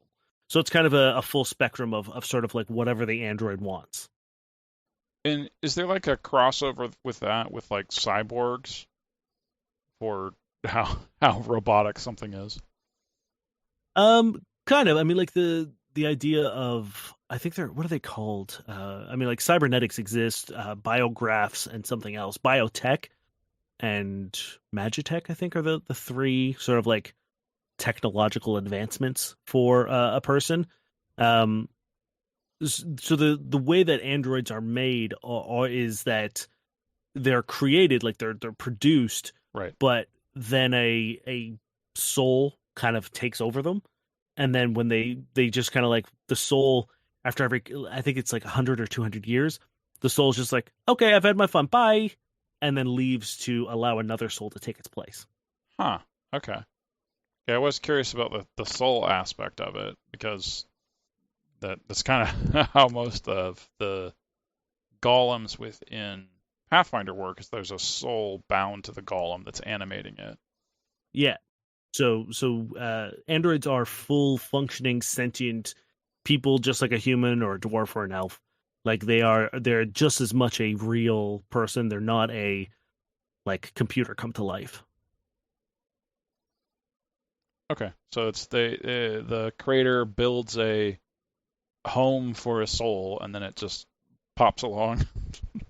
Yeah, I think canonically there's a planet that's solely responsible for making android bodies, and it's run by robots, like actual like non-sentient robots. Okay. So it's like non-sentient robots making sentient robots, and then a soul pops into them and just like, okay. And some souls are just like, you know what, I'm gonna stay here and help. And other people are like, okay, I'm gonna go live a cool life. Right on. And yeah, the tavern system, that's a very cowboy-esque idea. Yeah. You're bringing in D&D terminology for it as well. So why don't you describe that? So it made me laugh because the whole idea of the tavern is like the not meme, what's the word? The cliche of like starting your campaign in a tavern, or your Right. party meeting in a tavern. I was like, it'd be kind of fun. Like, I kind of want to do that, but not. So we came up with the Tavern, which is, oh man, you're testing me on all my knowledge. It stands for Transvocational Request Node, I believe, or nodule. And it is essentially a special platform that ships can apply for, and it is essentially a job board that is attached to your ship. So when you land on any Federation planet or port that has signed up for the Tavern program, the second anyone who has a Tavern system, when you dock, it populates with a list of jobs available on that planet or on that port or in that city. You have the right to accept the job, and then you can either complete it yourself or freelance it out for whatever you agree with the freelancer to do. Right. So you got your little video game job board popping up with all your stuff. Yeah, exactly. It's your like quest board. Yeah. Okay. I feel like this kind of leads into the campaign initiation a little bit, because I listened to just the Trouble Cube, the first arc. Yeah. And it's setting up that there's some sort of threat that appears to be attacking the tavern system and possibly humans in general, using some sort of goop, for lack of a better word for it, from the first two. Hey, let me tell you, the word goop is used frequently in the show. So you've used the right term. All right, yeah, the silver goop. And I know we don't want to give people spoilers. We want them to actually watch your show, but why don't we give a little teaser description for what's going on, or not watch, listen to your show. Yeah. So the premise of the show is a sort of like ragtag group of misfits have working together on a tavern, taking jobs. The show starts with them taking the job to investigate a distress beacon for another fellow tavern that's been destroyed. They find it and find out that it's been covered in silver liquid and torn apart with its reactor stolen. They return home to sort of relay that information, and things. Oh, you missed a part. You talked about how like the reactors are basically useless. They only work in the tavern ships. Yes, yeah. The reactors are the sort of like the gift of the Val'ai to humans. They are what make the Aeris shuttles worthwhile, and because of the nature of them, they would be almost impossible to repurpose for any other reason other than putting them into another Aeris shuttle. And because of the nature of the ship, if you had an Aeris shuttle, you could just merge the ship you took into your ship. So there would be no need to destroy it. And once they return home to sort of relay that information, all things turn sideways for them, and they end up getting blamed for a terrorist attack aboard the Cube and are forced to flee while trying to clear their name. So the first half of the campaign, or sort of like the first quarter of the campaign, is them attempting to clear their name and figure out what's going on. The second half of the campaign is them trying to stop the threat that kind of put that all in motion. Yeah. It's hard not to say too much because our campaign relies heavily on mystery and cliffhangers. So I feel like if I give any more information, you'll piece things together a little too easily. Yes, it feels like there is a large part of the campaign is what the fuck is the silver goop? And answering that here ruins the mystery for actually enjoying the show. So go listen to it, find out on your own. 100%. Why don't we talk about the 3 PCs and then the NPC crew members as well? So I think that's something we can expand on a bit more. Yeah, absolutely. So the 3 main characters are Cody, which is a android who was built by a child who has amnesia and can't really remember anything other than the name of his creator, Alpha. And it is sort of him trying to find a way back to his creator, who was this child that he was not only built by, but also tasked to protect. And now he's concerned about Alpha's safety. The other member is Merrick, who is a Kasatha, which is like a 4-armed Solarian. He is a sort of self-exiled son of a tribal leader who, during his what's called a tempering, which is kind of like when they become of age, they go and experience life to its fullest. They commit crimes, they do drugs, they sleep with whoever and whatever they want. They just go and live. Because when they return home, they go back to tradition of strict regiment and kind of like duty and not really their physical or their personal happiness doesn't matter anymore. It's all about the clan. Kind of like that thing that Amish people do for their kids. Yeah. So it's this sort of like self-discovery tour, and he decides to stay on it and abandon his family for a number of different reasons. And it's his story is kind of like following what it means to have a purpose and what it means to decide between tradition and happiness, and figuring out what if at all there is a balance between doing what you want to do and what you think you have to do. And then Durin is a Yosoki, who's like a little rat folk, who is a former assassin in the Grandmother Wars, who flees his clan and is on the run in an attempt to sort of start over, make amends for the things that he's done, and just not get caught.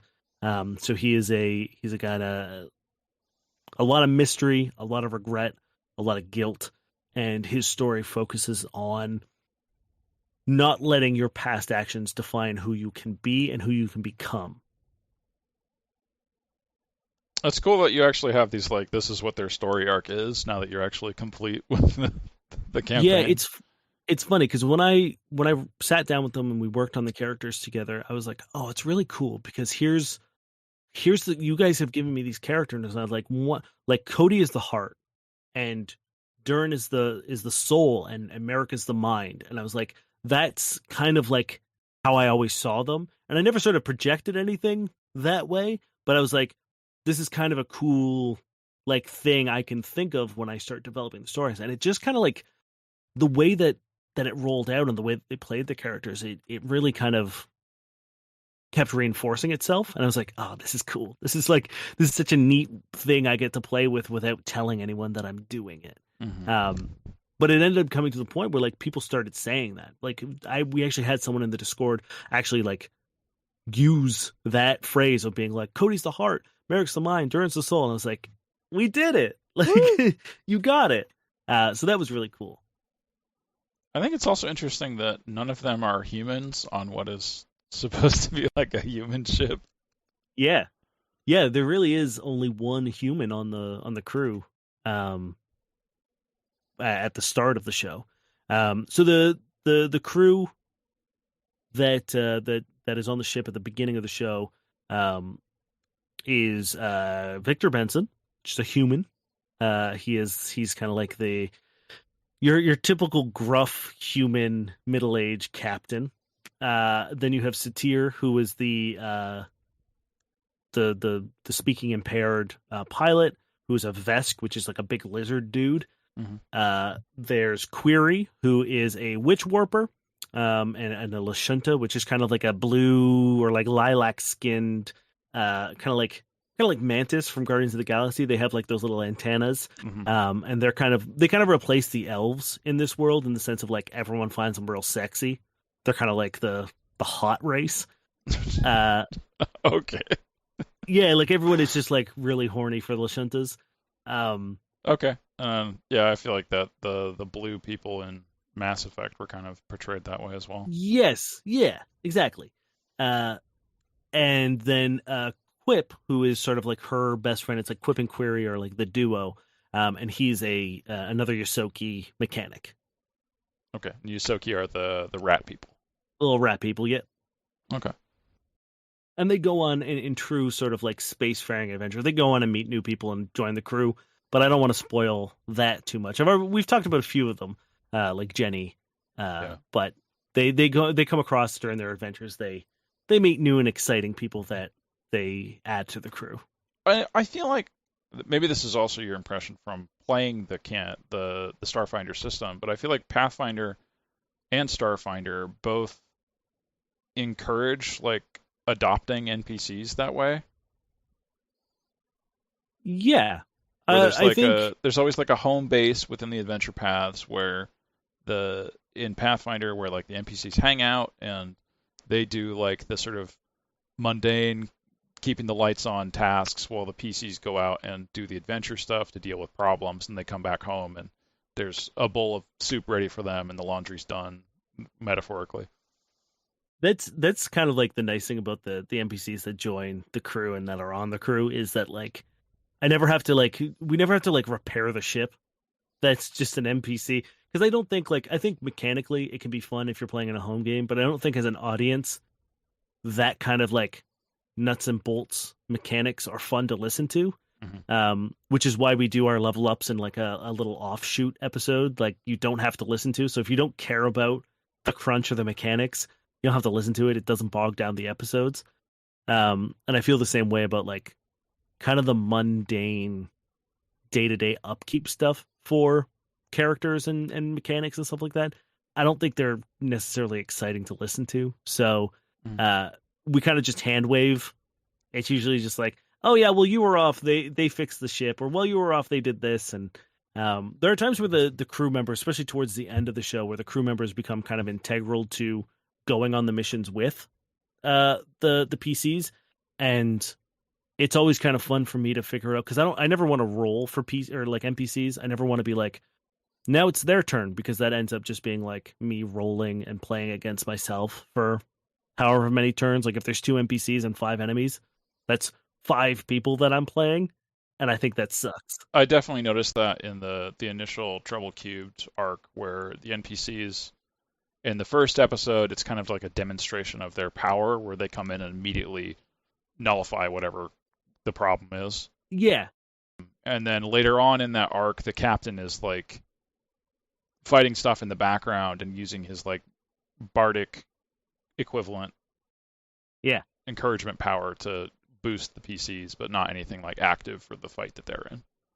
Yeah. I never want them to be like, I never want to give a bullshit reason of being like, they're tired or they're scared or whatever. Like, they're doing things. They're contributing to the fight. It's just off screen, or it's happening in the background.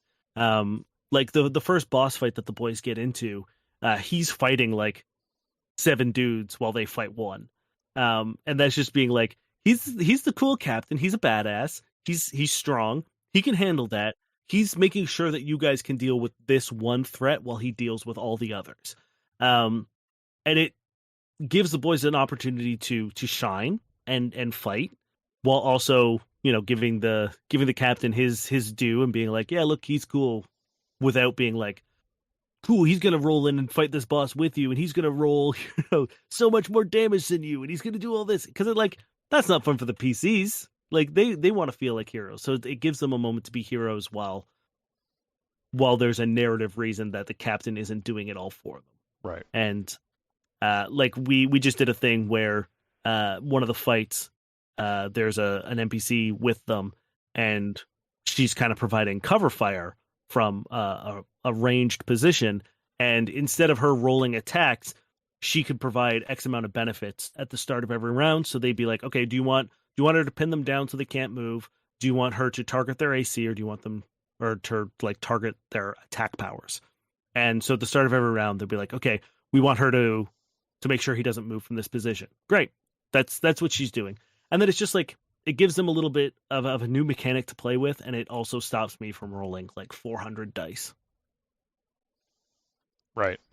Because I mean, after like 68 episodes of combat and stuff, like, it's nice to like throw in a new mechanic or a new gimmick or a new whatever during a combat. Yeah. And I feel like that's a decision that people have to make with their actual play podcasts, of how much of the dice rolling they want to bring in. Yeah.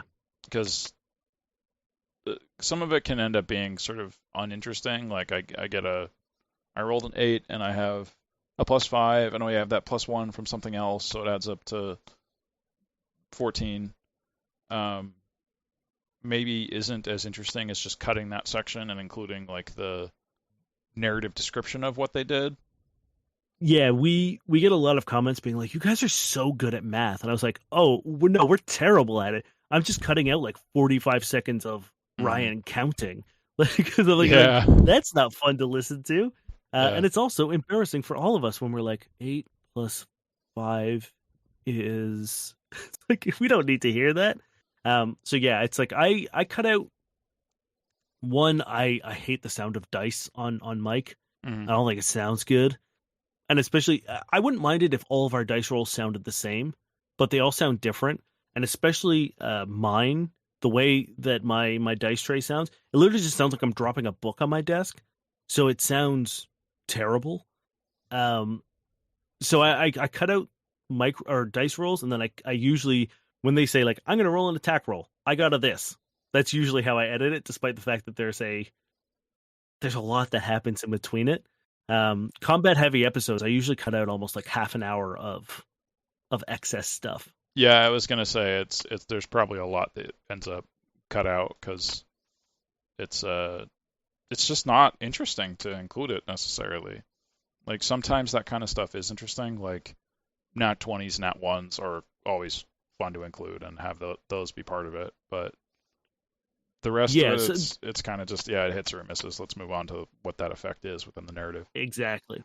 The only time I've ever kept it in is like if I give the boys a DC, if I'm like, oh, you have to hit a 20 to get this, and they are counting, I'll sometimes leave that in for tension because I think that works well.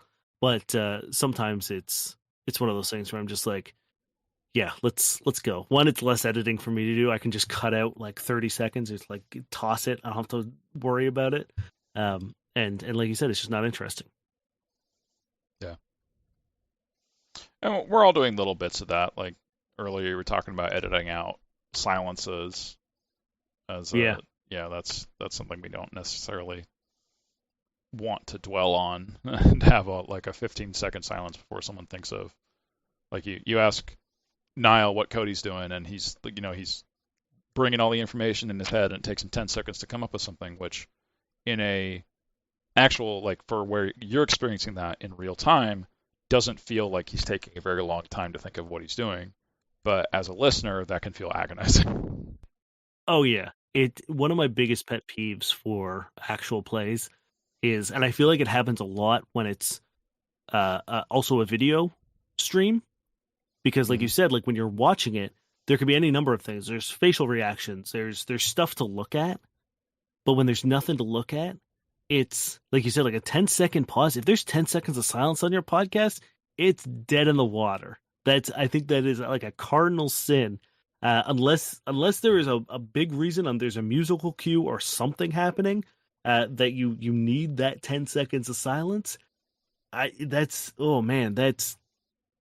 honestly, it's one of the big reasons, like one of the first reasons I get to turn off an actual play if I'm trying out a new one is that if there's a lot of dead air, I cannot do it. Well, you're from a video production background, right? So you know, like, the 3-second rule. Yeah, I mean it's and like even in audio, it's like 3 seconds is so long.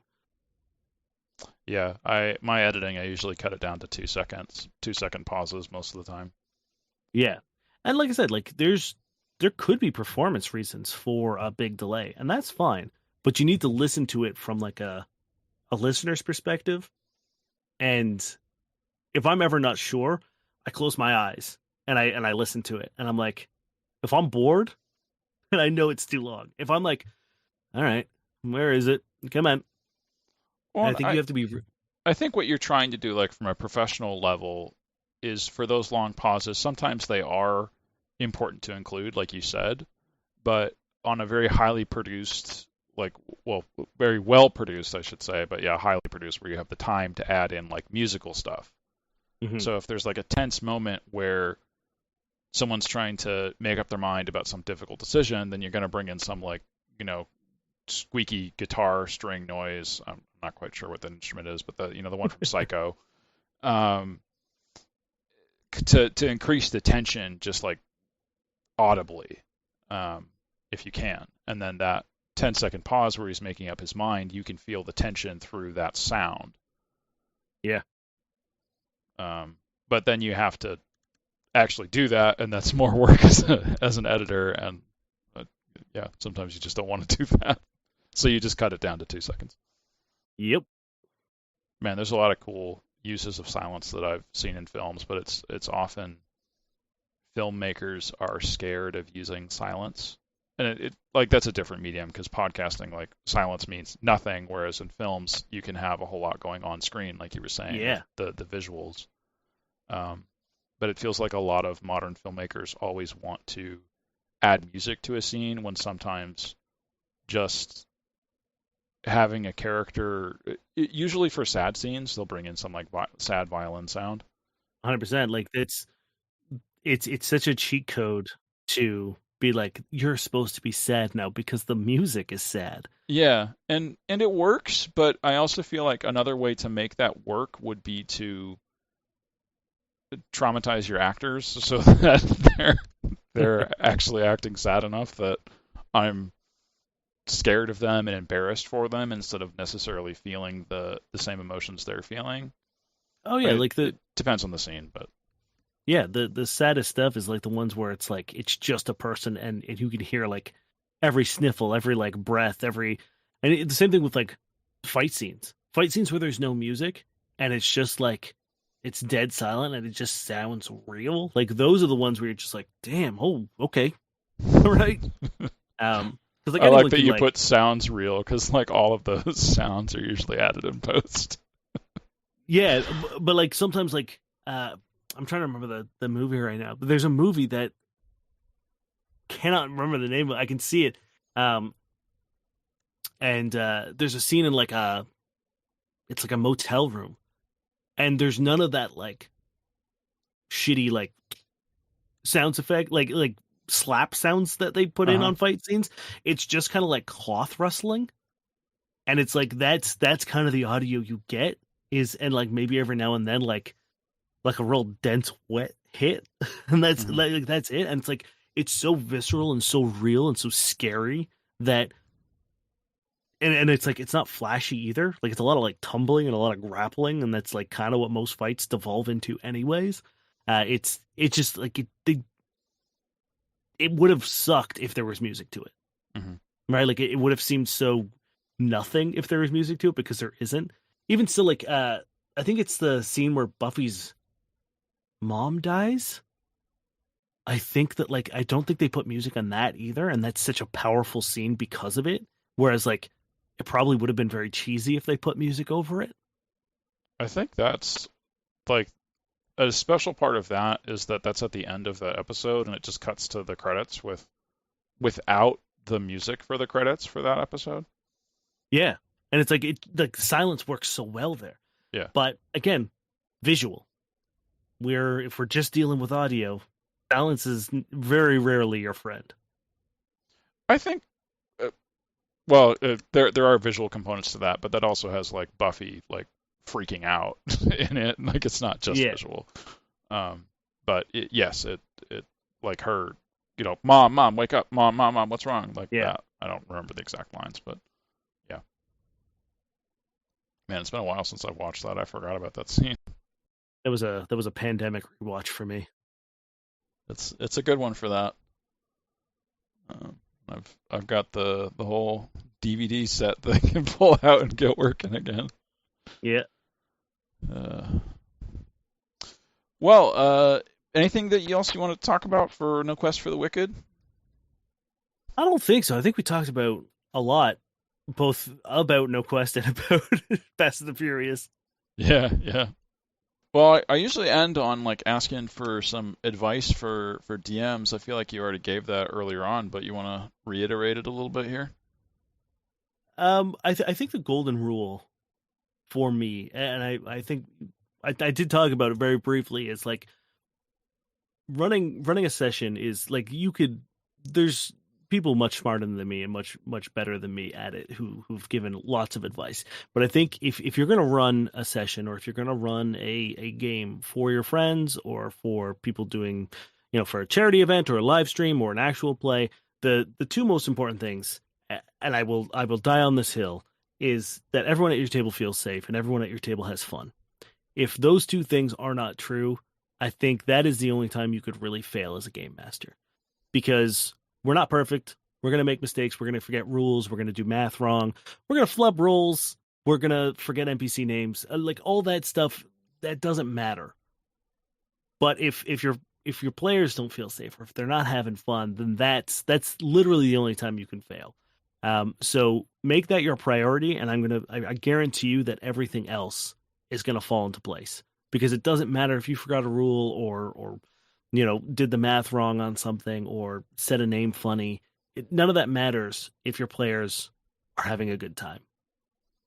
Yeah, I think there's this rise of the idea of having a session 0 and like having some sort of line veil document thing that you're trying to get people to fill out so that people feel safe being at your table.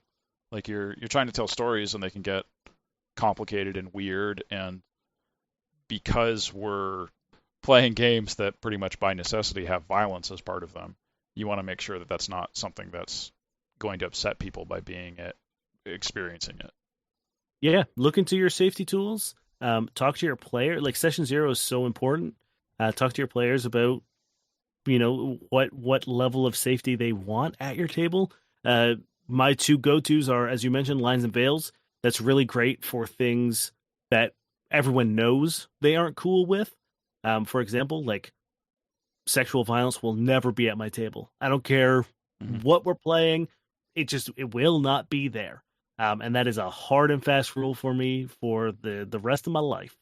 But lines and veils, I think, only goes so far, in the sense of being like, something might come up that you didn't anticipate. And that's where things like the X card is a great idea, where you can just like throw a hard pause, you recalibrate, you rewind, and you move on. I think those are two really, really good safety tools. But I mean, if you just Google TTRPG safety tools, you'll get a whole list of them. Find the ones that work for you and your group, and make sure that, again, everyone's safe and having fun. Yeah, I was going to say the other component of a session 0 is making sure everyone's on board for what kind of game you're going to play, so you can have fun with it. Like if I show up with my space clown to No Quest for the Wicked, it might work, but it's not quite the right feel. Yeah, that's the thing. It's like it's a collaborative game. It's a collaborative storytelling. Like, you don't show up to a playground and kick over the sandcastle. It doesn't matter if that's what your character would do. It's a dick move. Right. Yep. Well, cool, Dain. Thanks for coming on the show. This is really fun. Thanks for having me. I will always talk about nerdy stuff with people who also like nerdy stuff. Yeah, that's good. Thank you for listening. I've seen a lot of growth in the show over the last few months, and I'd like to keep it going. You can help by rating and reviewing the show on your favorite podcast app, telling a friend, or by telling any game masters you know to send in a survey to be on the show. You can find that survey at gocorral.com/STS. That's GOCORRAL.com/STS.